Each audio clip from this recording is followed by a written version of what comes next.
Welcome to Growing Through Tragedy, experiencing life's challenges from an empowered perspective. This is Leon Morton. Between stimulus and response, there is a space, and in that space is our power to choose our response. In our response lies our growth and our freedom. That quote by Viktor Frankl, the Austrian neurologist and psychiatrist Holocaust survivor.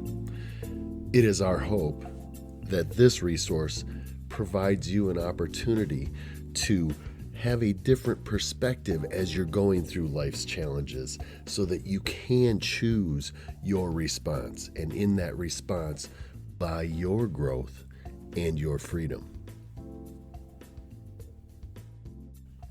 As we continue the series on Diary of a Suicide Loss Survivor, in the last episode, I shared the interesting scenario I had when I was trying to find resources to help support me as I was going to grow through this process.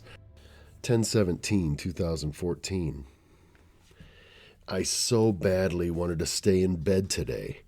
My mind was swimming with thoughts of Kristen all night, and I had very rough, sleepless time. I went to an SOS support group this week. It was amazing to hear the devastation of other families and people, and it was an eye-opener for me. One of the things I took away from that meeting was that it seems that we all will have, whether consciously or unconsciously, create a narrative of what has happened around the situation, particularly as it relates to suicide loss and being left behind. Today outside, it's cloudy and overcast, and today on my inside is the same. The memories and the mental movie that I continue in my head about finding her on the night that she killed herself has been on my mind in my sleep and in my waking moments. Horrible memories. I was supposed to have her as my wife, my lover, and my friend for 45 more years, feeling cheated and robbed at this time. The expectations that I had are hard to suppress and keep down. Our dreams, our plans, our goals, all gone just like dust, the same as she lays now in her new urn, dust. Last week, the sleeplessness increased from constant internal communication in my dreams. Nothing elaborate or specific, mostly just, "Why, honey? Why did you have to leave? Why did you do this to me?" And these questions just continued to play through my mind. We got her a beautiful urn. It was a piece of art, and I was able to put her remains in it. I did this alone, as I wanted it to be just her and I. And when I did, I opened a bottle of wine that we had saved from our wedding. We made wine for our guests, and we saved 5 bottles for our first 5 years. I opened up one of the last bottles, poured a glass of wine, sprinkled some of her into it, and drank her down into me. So that entry is moving. The thing I want to really discuss is what I got out of that very first meeting, which was how we all create a narrative. And we do this unconsciously, or we're going to be able to do it consciously. So in a position where somebody has gone through a suicide loss and they're left here, they're the ones that are here, it gets beyond the typical 5 stages of bereavement or grief. And just to touch on those quickly, you can expect to move through these emotions and these mental places as you're questioning what's gone on or how are you going to move forward. Please note that you don't go through these in order necessarily, but there are distinguishing stages that have been identified, and those are denial, which includes then isolation, anger, bargaining, depression, and then acceptance. Now, that's the standard 5 stages of bereavement and grief. And as we've discussed, suicide loss is completely different. Suicide loss adds much more into that. Let's just touch on those 5. Denial. Denial, obviously, the shock and the denial, like, no way is this true. Also, isolation comes in that stage of denial where you may feel like you don't want to be around anybody. You need to be alone. You need to be by yourself. Anger comes. Anger becomes very real in this process. You can be angry at yourself, particularly that you didn't see it, that you couldn't have done something different, whatever that thing might be as you're running that through in your head. The interesting thing that I found in this situation was the anger that I had towards her in doing this. And then I get angry at myself because I was being mad at her when I love her. I don't want to be mad. I don't want that anger. I found that interesting. Bargaining. I spoke with others that are in this same position, and we're going to, in the future episodes here, we're going to be reading and interviewing other people and learning from their story as well. But one of the interesting things I found is bargaining becomes a real thing. Like, please, God, anything, just bring her back. I'll do anything. Or the bargaining of if only I could have, or if only I would have. And what's going on there is your mind is just trying to make sense of this process and to deal with this pain. And in that bargaining, it becomes the next step where it kind of lessens the reactiveness in the situation. Depression obviously sets in, and in the depression stage, worry can become very cumbersome. You worry. What do you mean worry? Worry about what? Well, you might worry about all the bills that might be coming in now, costs associated with the funeral services. Maybe there were some medical bills involved. Practical things like that become a stressor, and then in the depression stage, those things also become real. And then ultimately, hopefully, it moves on to acceptance over time. The acceptance isn't necessarily you accept it as though you agree with it, but what happens is you simply accept where you are now, and you also identify through the narration of what you've made this story mean. You accept where it is you're going from this point forward. And again, those 5 stages, you're going to move through them, and it's not necessarily fluid.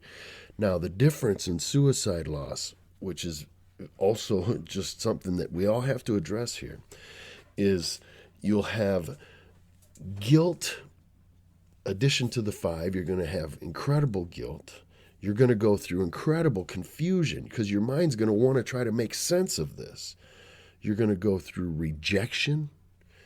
You're going to feel shame.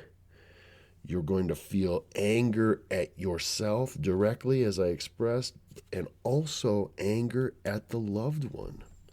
And that can be really hard to deal with. You also have stigma and trauma in addition to abandonment. And these are all scientifically identified stages that are added on, piled on, when we're talking specifically about suicide loss survivor. So let's just touch on those really quickly. Guilt. Again, I think we already addressed it in an earlier episode, but you are not omnipotent, you're not omniscient, and you're not a mind reader. Yet, your mind is going to bring things to your thought process where you're going to be thinking, I could have done, I should have done, what if I'd have done this? And you can assume guilt in that space, but please do not do that. It isn't your fault. You don't choose another person's behavior. You don't choose another person's actions. You don't choose another person's choices. So you can't take ownership of that. Confusion is real, and you will be confused. And that's literally just your mind trying to make sense of this thing. And sometimes you're just going to have to come to it that there's no sense in it. Rejection and shame. I dealt with this personally, and I felt rejected, so rejected that she would do this. And that's me, from my personal space going, what the hell?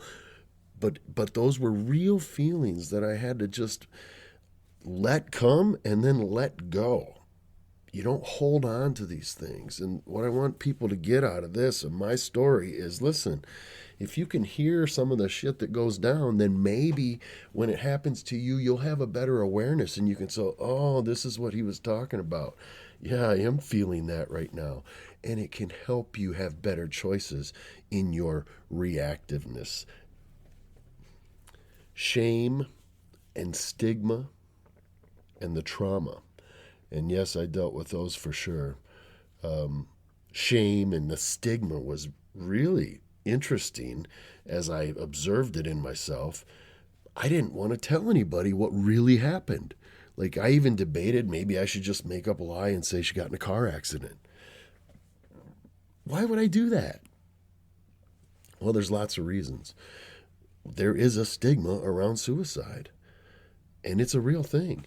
One of the most recent science studies talks about this stigma, and this is from the National Institute of Health, and it says that unlike other modes of death, suicide is stigmatized, and even though we have attempted and valiant strides have been made to address mental illness and suicide in particular, many bereaved individuals report that it can be difficult to talk to others about their loss because others often feel uncomfortable talking with or dealing with the topic of suicide.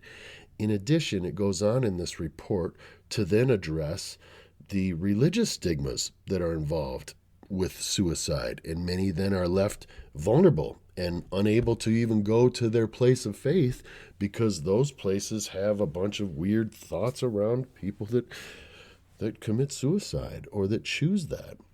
And I can tell you personally, I received messages from people that found out. And again, I didn't even tell people. I didn't talk about it at all. I didn't really address how she passed. But I would receive messages from people, and this is no bullshit, where they would be like, well, do you think she's in heaven? Do you think she's in hell? I mean, it was obnoxious messages from people, and I felt that was very invasive. I was very frustrated with that type of communication. I didn't engage in it at all, but I just let it go. And, it became clear to me after the fact, as I look back on it, that there is a pretty severe stigma in the space. And so because of that, that also makes dealing with suicide loss a unique situation, far more than typical bereavement. So if that happens to you, you can feel comfortable that, well, hey, you're not alone, because it happens to almost all of us that go through this process. It's very important, and the takeaway for today's episode is going to be one of the first implementing tactics that you can use now to help yourself. In this, you want to become an observer of your thoughts. And I'm going to share with you a practice that I put into play, and it became very empowering for me. Now, we're going to address two specific things to implement right away. And again, the last episode was step one. So step one is to get professional help. If you do feel stigma, if you do feel shame, if you do feel like you can't talk to somebody, which is what the science studies prove, then that should be enough for you to know, I got to go out and get help, just like I expressed in the last episode. Step one is to get some professional help, and there are plenty of resources now, so please take advantage of that. The next step is addressing this creation of the narrative that a person that goes through this experience does. Now, they do it consciously or unconsciously, so we want to do it consciously. And what that means is you need to create your own story of the meaning of what this experience is to you. And I encourage you to do it in a way that is loving, kind, self-loving for you, and empowering. And I'll tell you exactly how I did it. And this is the first thing to implement, is create the story. And the story may already be created in your mind. That's okay. My story was very challenged initially too, and I recreated it. What I mean by that is I literally wrote down the things that I wanted to be the meaning of my relationship with my wife and what that love was to me, what her love was to me, and what this experience was going to mean for me from this moment forward. And that's really the only thing we can control in life is the choosing of what things mean to us. And from that moment forward, it does dictate then the way that we perceive our world. So I highly encourage you to take this step of action. Write down some incredible things that you're grateful for about the relationship with this person. I want you to really put some thought to this and come up with a compelling story of love and affection around this individual in your life, and then what this means. So it sounds something like this. Initially, in the first multiple weeks, my story could have easily gone to blame, anger, me being the victim, right? Just like the diary episode. How could she do this to me? These kinds of things. And that story was starting to become real. Instead, I made a conscious effort to change the story. And my story particularly sounds like my beautiful wife came to me when I needed her in life. When I needed to learn to trust love again, she came. She was there. And I did trust love with her, and we had an incredible experience together. And that I was there for her in a time when she truly needed a man to honor and support her in a loving and kind way, which I did.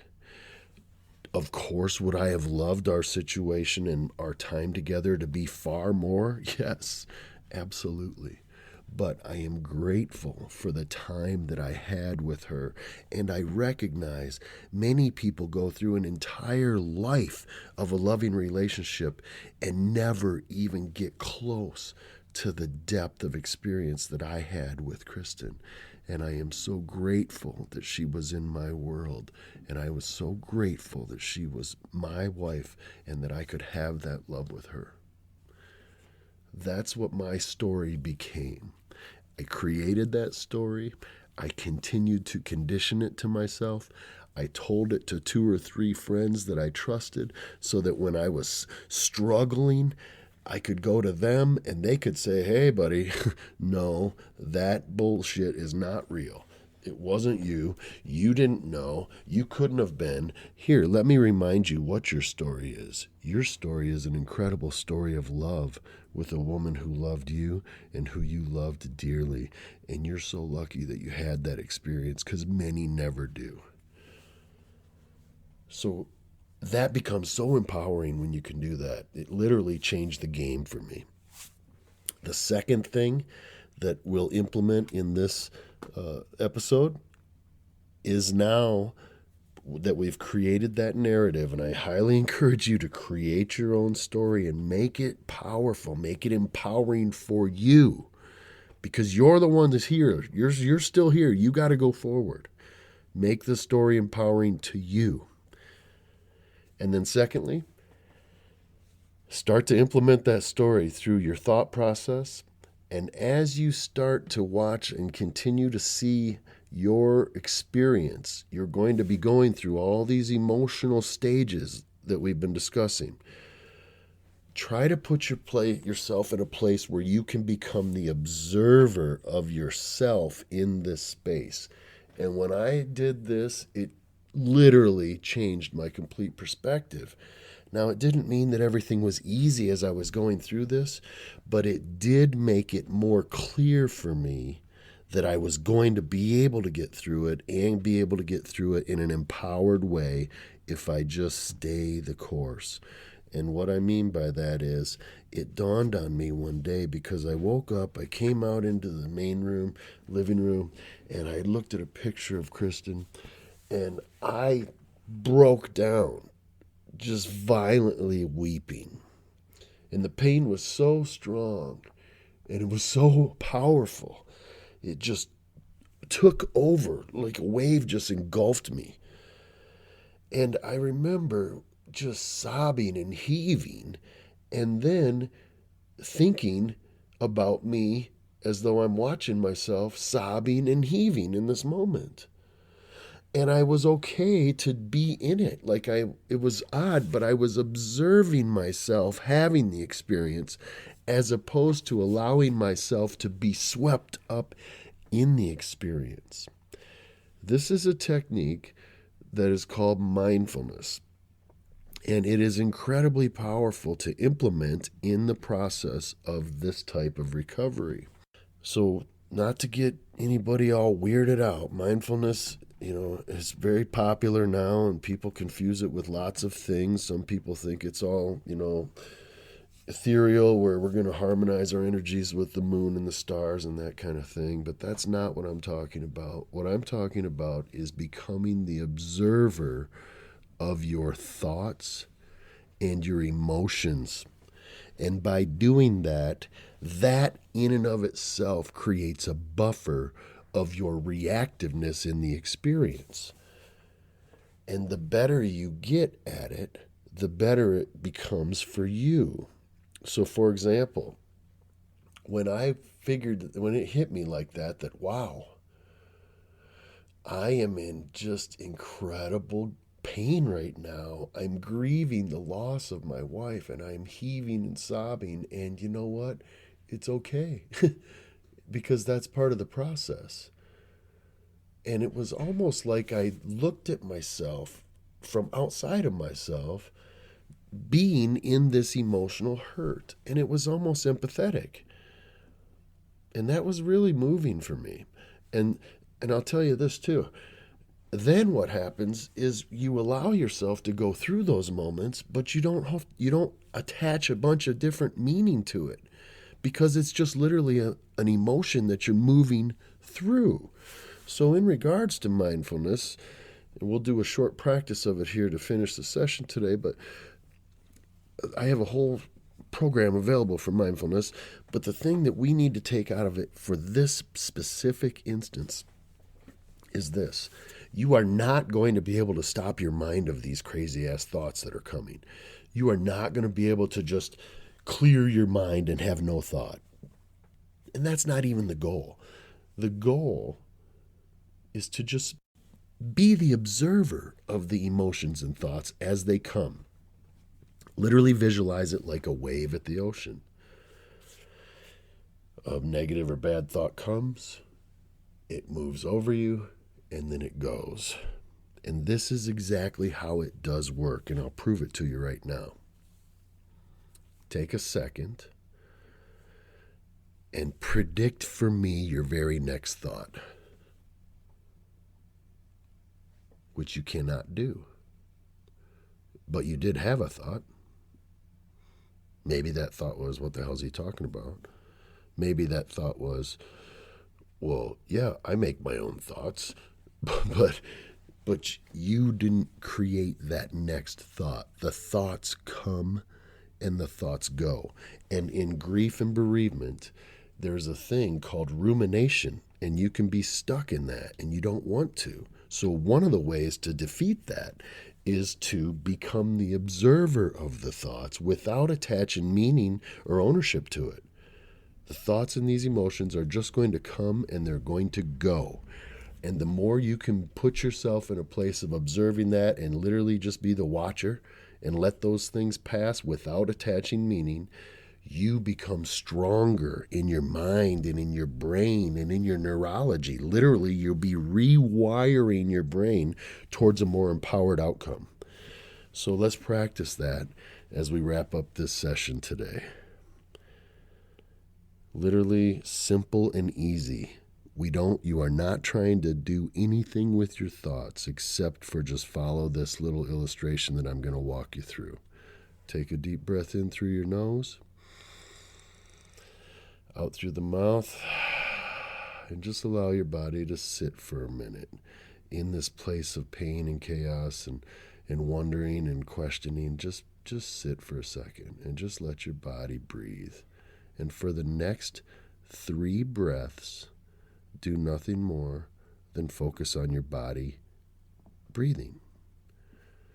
One easy way to do that is on the inhale, count the number 1 and focus on how the breath maybe comes in through your nostrils or in through your mouth, and as your chest or your abdomen rises. And then on the exhale, say the number 1 inside your mind again, all the way till when the breath stops, and literally just put your focus on the breath. Perfect.